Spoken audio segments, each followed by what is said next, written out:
All right, folks, today I'm excited to welcome a guest whose life and career has been a masterclass in leadership, resilience, and transformation.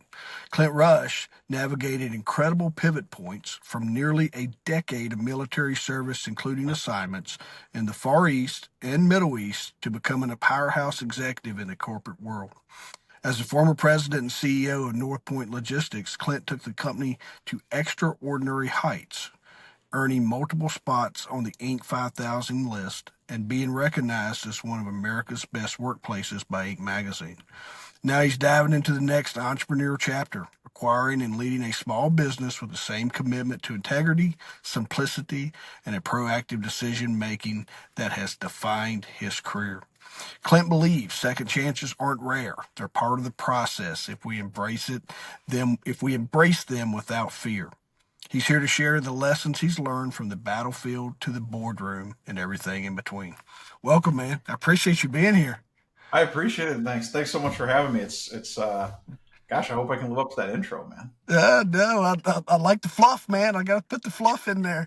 Um, no, there's no fluff at all in there. I'm excited to get to know you. And for if you're watching on video, I'm on the road today, so I'm actually doing this episode from the driver's seat of my car, pulled over here to in a little spot so we can make this happen. Because I was excited to connect with Clint. But man, you've done a lot, and we're only going to probably scratch the surface today. So I want to try to be as direct as I can. But you've led in high stakes environments, from combat in the military to executive roles in business. What key lessons from your military service has been the most impactful in guiding struggling businesses or navigating crises like COVID? Um, Man, such a good question. I think the number one that like really is at the top is just to you can't tackle the problem all at once. You can't make Yeah. every problem. You know, I used to tell my soldiers, and when I was in Iraq, I used to tell the Iraqis we worked with, like there's no 5 run home run, right? And the it was a little lost in translation with the Iraqis. We had to explain there's no 2 point goal or whatever, right? They played soccer. But there isn't a 5 run home run. There's no ability Right. to just solve everything in this one fell swoop. And so you look at issues and you go, all right, that's the problem. It's in front of us. It's in front of us. Let's be real about it, and then let's just tackle it a little bit at a time and a little bit at a time. And um, if you have that perspective and you have that, I don't want to say calmness about it, but calmness about it, it just makes it easier. That's the key, is to be able to just look. The problem is the problem. Now let's just go tackle it. Let's figure it out. A lot of folks step into a moment of overwhelm first. You see that happen all the time, to where the problem becomes. I was telling someone on a podcast the other day, I got to do public safety, not military like yourself, and never anything international. Um, but just going from public safety and moving into dealership world or whatever that may be, is their bad day is Yeah, it's hard to put that in perspective compared to your bad day or things that you've seen. absolutely. Yeah, so trying to find that balance to where you understand. But then I had someone one day, their keyboard came unplugged or something, and the phones were ringing, and they're a hot mess, and she's like, Jeff, Yeah. how do you stay so cool right now? And I'm like, I just breathe. Right. I just breathe. And then she came by later and was talking more about it. I'm like, look, ain't nobody shooting at you. You got time. Yeah. Man, nobody, you ain't got to cut the red wire. Right. Just fix it. Well, I think the thing is, like, people associate. I think inherently people hear that and they go, okay, well then I just have to be like very zen all the time, and I can't ever like have highs and lows, and I can't get agitated, and I can't like. No, that's not true. That's Yeah. not true. There's still stuff that causes me to get angry. There's still stuff that causes me to get frustrated. There's still stuff that causes me to go, you know, text each other in all capital letters, right? That kind of stuff. That stuff still exists, but there's also a recognition, and I think it's really important to have it, that that's not going to solve the problem. The problem isn't going to get better getting angry at it. Now, look, Yeah. Does it feel good to let that stuff out? And do you have to do it every so often? Absolutely, you do. 100% you do. Um, when I was in Iraq, I remember there was an incident where my truck. I'm a tall guy, and so my Humvee, we had chopped the seat down a little bit so that I sat a little bit lower and I could get in Yeah. and out of the vehicle with all the stuff on my helmet. And I was borrowing a friend's truck for this particular mission, and I was trying to get in, and I couldn't get in. I couldn't get, I couldn't fit, and I had my night vision goggles on my helmet, and I was getting stuck, and I just lost it, and I just screaming, and not like full scale yelling, but just right, and throwing microphones and just getting it all out of my system. And my guys all kind of knew, look, that's just the way I am. I'm gonna blow a little steam off. Um, but what I had forgotten was we had an embedded journalist with us at the time, and so I get done with this, and I kind of turn around, and he's staring at me from the back seat with these huge wide eyes, and then I was totally calm after that. And he and I talked about it afterward, and I said, like, it took a little time for my guys to understand, but I just have to blow that out to be calm, right? But that's it. Is you have to be able to turn the page. You have to be able to think about the next thing. And you watch any kind of football, and you hear the cornerback talk about, like, okay, I gave up that pass, but that's fine. I'm going to get the next one, right? You hear the quarterback talk about, I threw a pick, that's fine. I'm going to get the next one. And I think that's the key. It's not saying, like, I'm going to be emotionally detached from what I'm doing, because you have to be emotionally invested in what you're doing. If you don't care about it, you're not going to drive at it. But what you have to be able to do is turn the page and say, that's a loss, but the loss is in the books. That's fine. Now we're looking at the next thing, right? That doesn't mean it didn't hurt. That Yeah. doesn't mean it wasn't real, but I'm not carrying it with me. It's I've had those public meltdowns, and I've learned to remember where I'm at too, right? I've had those meltdowns when, especially younger, right? And Yeah. we get to speak Yeah. to a wide audience here. Growing up and trying to figure out leadership and your place, and a lot of times there's your surroundings doesn't give you the comfort, right? That you're hey, you're the guy, or you're the girl, or you're in the charge, you're the boss, and you have those public meltdown moments just to show. I think sometimes for me, looking back on it, it was a little more of I was trying to maybe act out that I wanted people to know that I took this really serious, and I was frustrated that it was all coming unrolled, right? Yeah. And someone pulled me aside one day, and they were like, "Hey, you're good, man. You ain't got to do all that to finish the job." And I was like, "All right." And then you learn as the stress levels go up, you really learn that coolness under pressure, that cool Yeah. be an operator, and just Yeah. thinking with that mindset. I think that's such Um, a good point. It really is about, how do you turn the page and let that pressure out sooner, yeah, right? It's about, how do you let a little bit off so that you don't get to that point where you're throwing microphones and yelling and going crazy, right? Like that's it, man. That's 100% it. And I think that's what you get with the benefit of time and perspective, is you learn to be able to say, okay, like, that's now's the time for me to turn the page, not in 10 minutes when it really is at a boiling point. yeah. And Such a good insight. you become that. You also um, you live in that glass house, like we say, because everybody's watching you. And if you're Yeah. if you're if you're a moment away from melting down, everybody's just gonna melt down with you too. Yeah. So yeah, being that that goes back to that lead by example stuff that just repetitive, but Yeah. ultimately that's a great example of that, Clint, is how you have that ability then is um you know to where that young leader or that other person is, because I tell my friends all the time, and military and I think public safety is good for this, but I also have friends that shuck that promotion or they'll dodge that opportunity to move up. And I'm like, look, and he's like, well, I'm just not ready for that. And I go, well, let me tell you what, if you don't take action and start, because they are a little hot headed, they don't Yeah. process well. But I'm like, if Yeah. you don't start taking action to try to figure some of that out, you're going to end up working for folks that are way less experienced than you, have way less to bring to the table, have less experience, all the things, right? And less skills.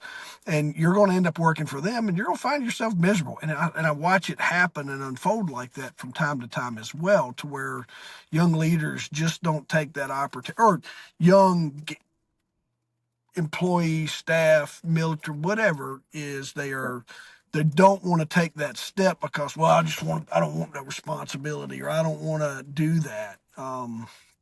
My father-in-law said to me once about we were talking about kind of that taking the next step, taking the plunge, taking like that big jump, and he said, Clint, if you're looking for a time when it's the right time, man, you're going to look forever. Like there's always Yeah. going to be a reason it's not the right time. Yes. You're never going to be ready. You're never going to feel like you're just jump, just Just yeah. take the opportunity, and like you're going to screw up, right? You're going to have, to your point, like the meltdown. You're going to have the lose your temper piece.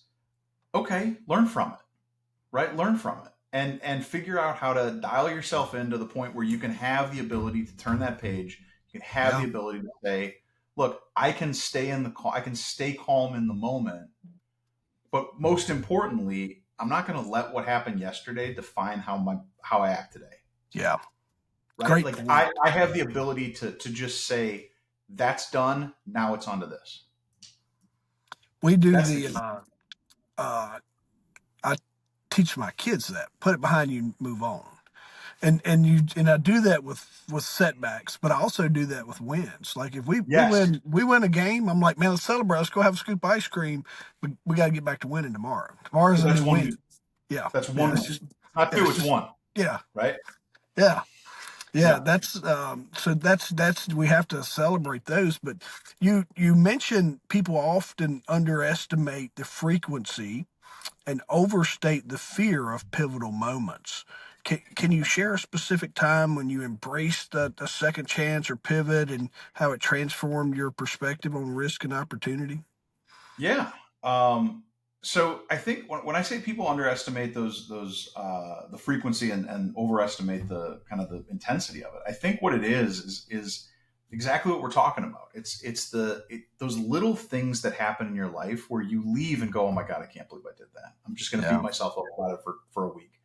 Um, and it's the other side of it is I think we underestimate how impactful that stuff can be. So early on in my business career, um, I didn't know, I wasn't good at operating in a corporate environment. I wasn't good at operating in an environment where and to some extent, like I think I get a pass because I didn't really ever learn it. Yeah. And you have to learn it in some way. And so I remember sitting in a meeting once, and somebody was talking about, we were meeting about one topic, and somebody was bringing something else up, and I said, trying to be helpful, I said, like, well, there's your problem, right? Like there's the issue. And you're doing this, and I wasn't trying to insert myself into anything. I Yeah. was just trying to help out.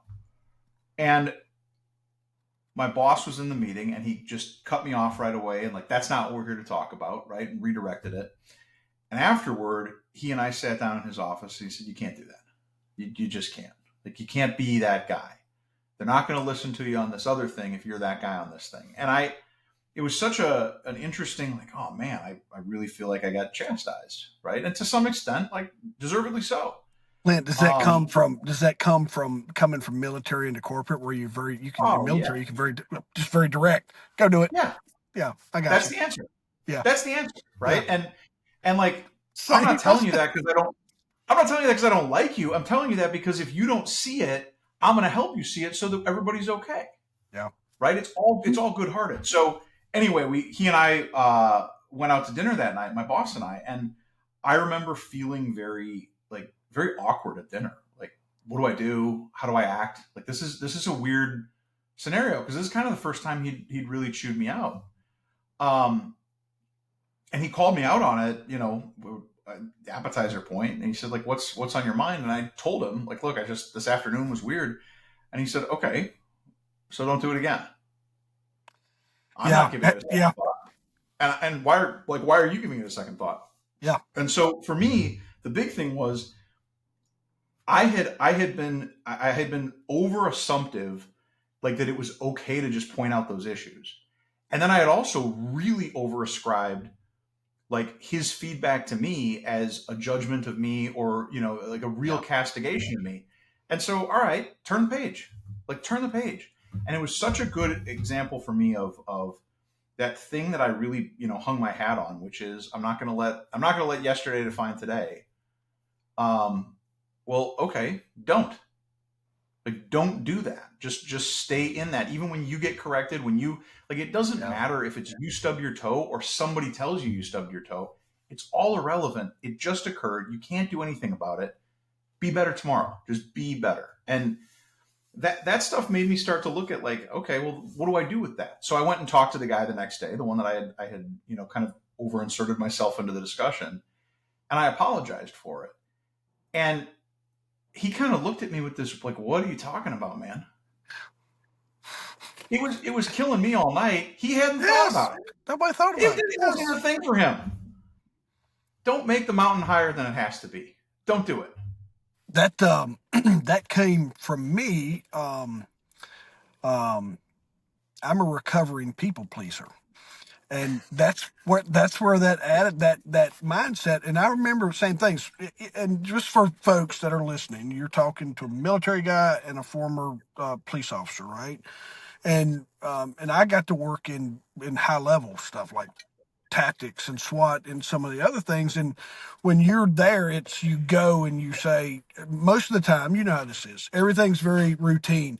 If you unload out of the car and you're going to do an assault or you're going to do an entry, the guy on the first one in goes right, you go left, it flows. There's all these things. Everybody's where they're supposed to be. And if they're not, most of the time it's a hold, somebody catches up, everybody's knowing what they're supposed to be doing. So Mm-hmm. when but everybody has their moments because there's a distraction, and it's your job to redirect them to where they need to be. So you're very direct. Let's go. This is what we're doing. Let's roll. This is it. And you're very abrupt in how you speak Yes. sometimes. Um, and then when you move into the corporate world, Sally at the desk, Tom over at he's not done any of that. Has no freaking clue, right? And you're No. you're like, why are you going left when you know you're supposed to be going right? Yes. Tom. So they have um, there's like some perspective for every. I had the same problem. My boss, the owner, called me in. He was like, "You need to cool it, dude." He's like, You just need to simmer it. You just need to take it down, take it down. You're." And I remember those conversations, and I carried them, and I thought it was like, I'm like, this is it, I'm done. He's chewed me out, da da da. He was over it as soon as it came out of his mouth, and he's like, man, we got. Why are you still hung up on this? I have other. We got this deal we're trying to close. We got all these things, and why are we talking about that? We spoke our piece. I think it's so funny because when you come from that really high leverage environment, right? When you come from that environment where you have to, to your point, right? It's why are you going left, right? You need to go right. When you're anchored to that environment, like critique and feedback is such a normal thing that you provide, and you provide it in such a direct way that there's nothing, you don't take it personally. Then you get into an environment in which it's not the norm, and we have a tendency, I think, to overinflate the impact of those things when Yeah. it's just coaching, and it's just, hey, we're just trying to find a way to win together. So yeah, I mean, I think that's one of the biggest pieces is people need to do I think a better job of recognizing that they're not all going to be wins, Yeah. right? And that's okay. And just be better tomorrow. That's all it is.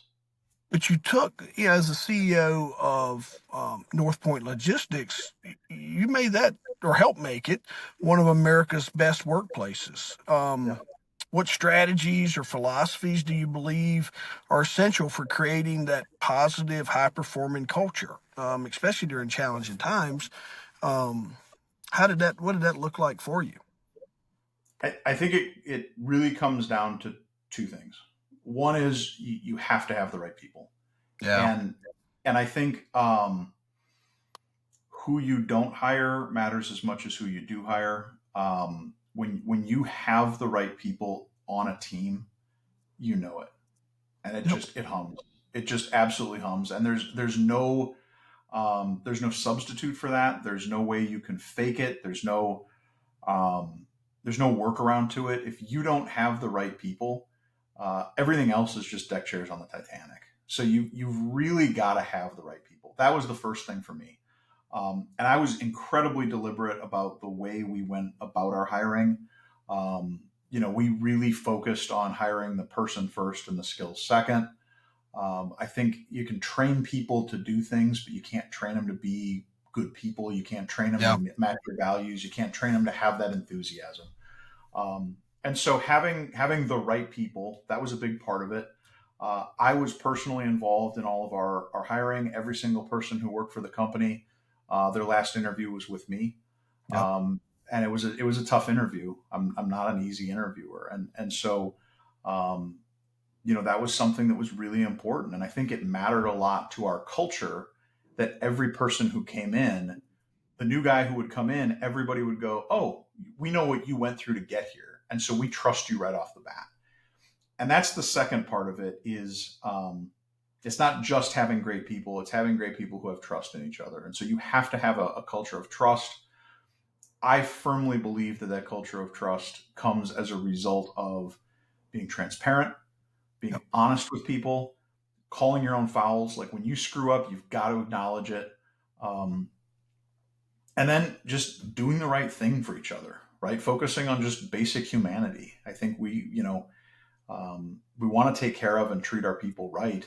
And when we do that, I think really great things have always happened when you have great people and you just trust and empower them. And I think it's not a particularly complex formula, but I think it's a really hard formula. I think It is. it's a hard thing to do. We use the mantra of hire slow, fire Hard fast. fact. And if we do it We're right, here. we typically never have to fire, but hiring, Yeah. we try to, the other thing we kind of use is we hire for culture. We can train everything else. Yeah. Hire for your culture. Those are good, man. You can see that, I did my wife is the last, like dinner with the wife is kind of the last Yeah. hiring for us is, Yeah. um, and I used to be impulsive and I quit. And we started that hire slow and, we just walked through it's not a, where you see yourself in 5 years. It's like, what do you do? Where's your fun? What's your things? And just let's hang out and just Yeah. get to know. Right. Yeah. That's kind of our process as well, is super simple and laid back.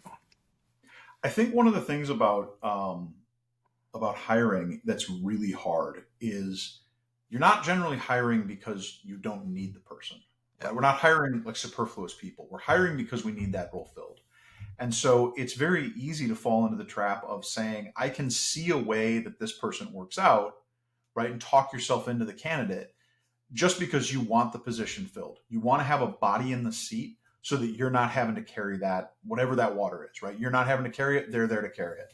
And I think back to something that one of my leaders in the military taught me, which was that nothing is always better than a bad something. Yep. And what he meant by that was it's a really simple thing. If you've got, you've got a certain amount of weight to carry, right? And the guy, you're down a person. There's a person in the squad who's missing. Great. You take that pack, you divide it amongst everybody else, and we all carry a little bit more. That's fine.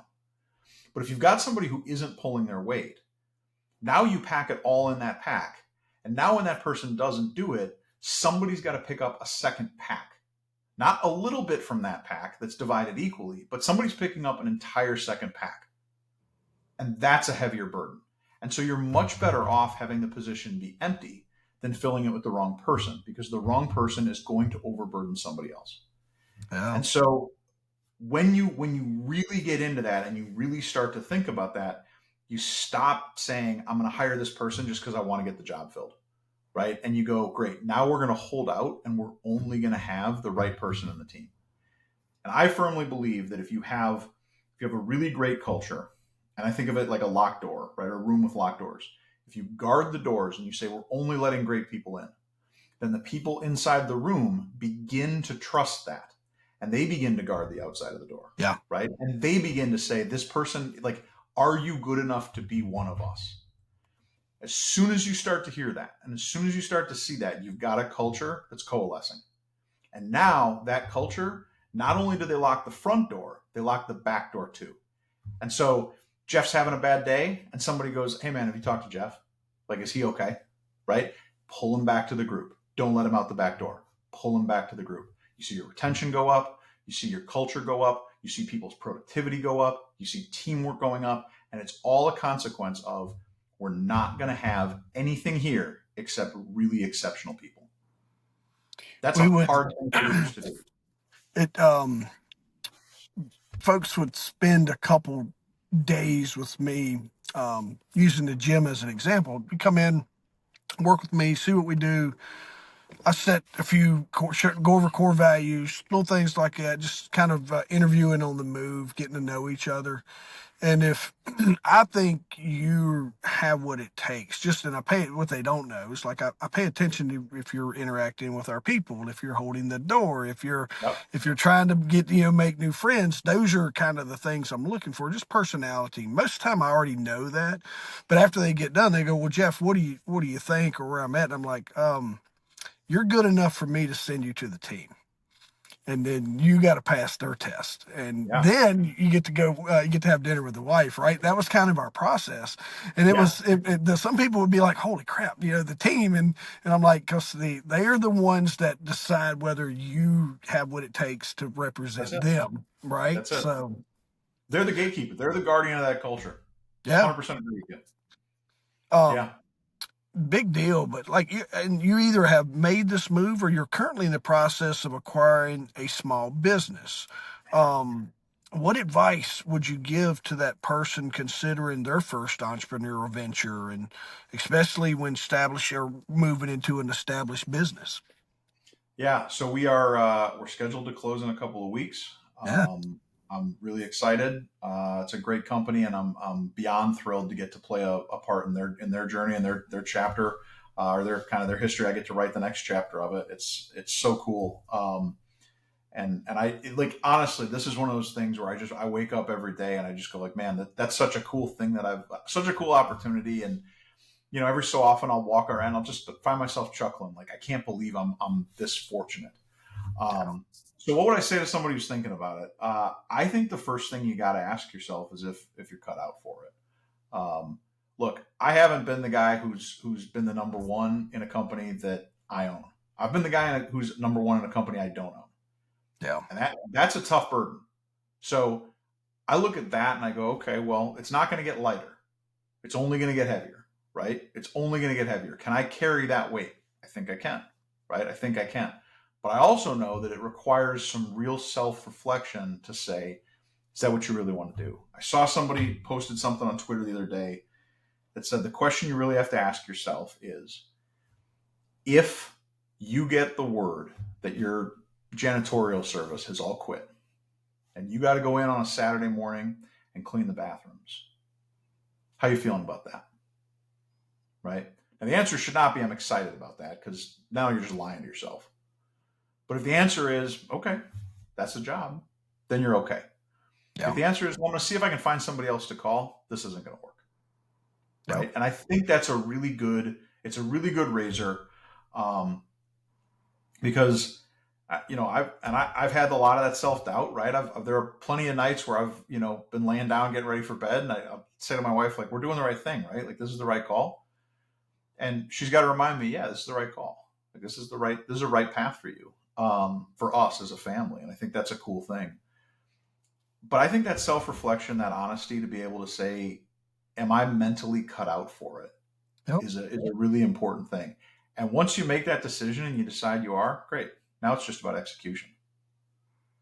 Right? Now it's all about just, how do I do it? How do I get this problem solved? What are the little things that I got to knock out one at a time and just get it fixed? Get this thing working, get this thing humming. Business is, you're buying a business I'm buying a business that's successful. So it's not like I'm walking into something going, oh my God, the whole thing is on fire. No, it's doing great. All I'm doing is shaving the corners and upgrading to be able to say, how do we make it a little bit better? I think you're right. And then You're spot on with that. It's not easy. Entrepreneurship is not easy. I have friends that put that in perspective for me. They're like, dude, I'll take my 2 weeks off and knowing I'm getting my paycheck every Friday. Yep. He thought Yep. my buddy Joe, he's like, you're crazy. I would never do what you do. Um, he's like, I'm good with getting my paycheck. And I'm like you, I have, I've been fortunate, man. I was able to help other people make a lot of money as sitting in their seat is what I call it. And that, Yeah. being one of their main go-tos. But Yeah. your mantra emphasizes simplicity and going first. Yeah. How do you balance the need for quick, decisive action with the complexities and uncertainties that often come with leadership and growth? Yeah. So when I talk about make it simple and go first, it's really I say that to a lot of people, and I think there's two parts of that. The first is let's talk about the going first piece, right? The world is built on reciprocation. If you get onto an elevator and you smile, if you get onto an elevator and you smile, there's a 95% chance the other people on the elevator are going to smile at you. It's not 100. It's not, but it's pretty damn close, right? Yep. It's people are going to smile. If you stick your hand out and you go to shake somebody's hand, so you stick your hand out, there's a natural inclination to return that handshake. And so, I think that when we want to see change, when we want to see things get better, when we want to see uh, businesses succeed, cultures improve, whatever it is, you got to be willing to go first, and that's tough sometimes because it means you got to be the one who's vulnerable. You got to be the one who's smiling and sticking your hand out, and the people stare at you like you got an arm growing out of your forehead. Like, okay, sometimes you're not going to get it, but you got to keep going first, and you've got to be the first person to take that step forward. Um, and that's simplifying. It's just saying this isn't complex. It might be hard. It might be hard, but it's not that complex. I you know um, Climbing Mount Everest, it's pretty hard, I would imagine. I mean, I haven't done it, but I have a sneaking suspicion it's a pretty hard thing to do. But when you really boil it down, it just consists of walking uphill until you can't go uphill anymore. That's really the whole thing, right? If we really Yep. boil it down, it's hey, is there an up from here? Great, we'll keep walking that way. That's the whole job. Now, that doesn't make it easy. And I don't want to in any way say like everything's easy and no. But let's not confuse things that are hard with things that are complex, Yeah. right? And if you can take something that's seemingly complex or seemingly very interrelated and start pulling it apart and finding simple pieces, those simple pieces might still be hard. They might, but you're not having to put your energy into trying to figure it out. You're having to put your energy into just executing it. And that, I think, is the really important piece, is being able to shift that focus um, to focusing on execution. And you get there by just saying it's just a series of simple things. It's a math problem. You just make things into a math problem. um, I met this morning with my bank, and he was saying, well, how do we do this and what should we do with this? And I said, it's really simple. How much does it cost? Right? What's the cost and what's the benefit? Which one of those is higher? The end. Like, let's not spend a bunch of time batting it around. Here's how much it costs. Here's how much it saves us. It's a math problem. It's not hard. Yeah. Um, Now, that sometimes can be a tough choice, sure, but tough doesn't necessarily mean complex. There can be tough and simple. And I think if you can eliminate complexity from it and just live in the simple world, then it's just about, do you trust yourself? Do you trust your team? Get everybody's input. And if collectively we made the wrong decision, okay, that's fine. Now let's just adapt and overcome. Um, but you got to go first, and you got to make it simple. And if you do those two things, life gets pretty easy. Hey, you're spot on with that, dude. I think the more um, I've watched people overcomplicate, in myself, I've had people walk in and say, Jeff, you're doing long division, man. Here's your quick math, and same thing is just an extra set of eyes that comes in to help people make that realization.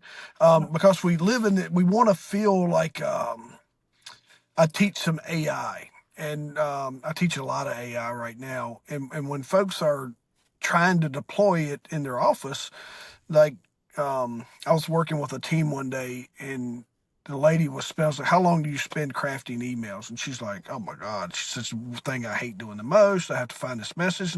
So I got her and her lead in the same room, and I go, um, would you rather her spend time cultivating relationships or creating emails? And she's like, cultivating relationships. And I'm like, okay, well, then I started showing her like, this is how we can use this tool. You're to just help you do your job better. And when they saw how it took that complexity that was in their brain and they can put their thoughts into AI and AI is going to give them the email that they want, there's these light bulb moments going off. And I think we sometimes we want to feel valued or that we want to overcomplicate our jobs to so that we get the value out of it too. And I've been victim there, man. Um, Tell me this: how would you like for folks to get in touch with you, or if someone is looking to connect with you further? What how do you want to direct them to connect with you? Yeah, the two best ways to find me are you can go to my website, which is clintrush.com, or you can find me on LinkedIn. Those are the two best ways to find me. Between those and Twitter or X or whatever we're calling it these days, those are probably my big points of communication. And on Twitter, I'm at Field of Rush, which is a Yeah. callback to a way long ago, but I was Field looking at it. I was going to call it out for you. You beat me to it. He goes by Field of Rush. That's yeah. Yeah, that's Uh, yeah. It's a joke that's carried for far too long, and I've just enjoyed it. So yeah, nah, that's a those, good those are one. the best ways to get in touch with me. I think if you have if you've toted a long rifle at any point in time in your career in any capacity, you'll understand what he's talking about. Maybe, um, dude. So acquisition is in 2 weeks. What I would maybe let's think about this.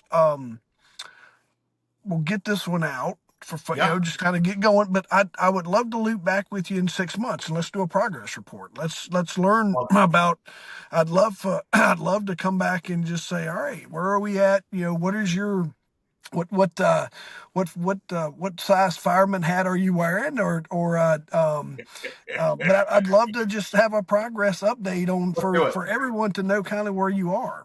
Yeah, let's do it, man. That's awesome. I'd love to. Um, I'll send you the link and we can just put something on the calendar, Cool. months off or whatever, and that way Yeah, it's there for us. And because I think I would love to.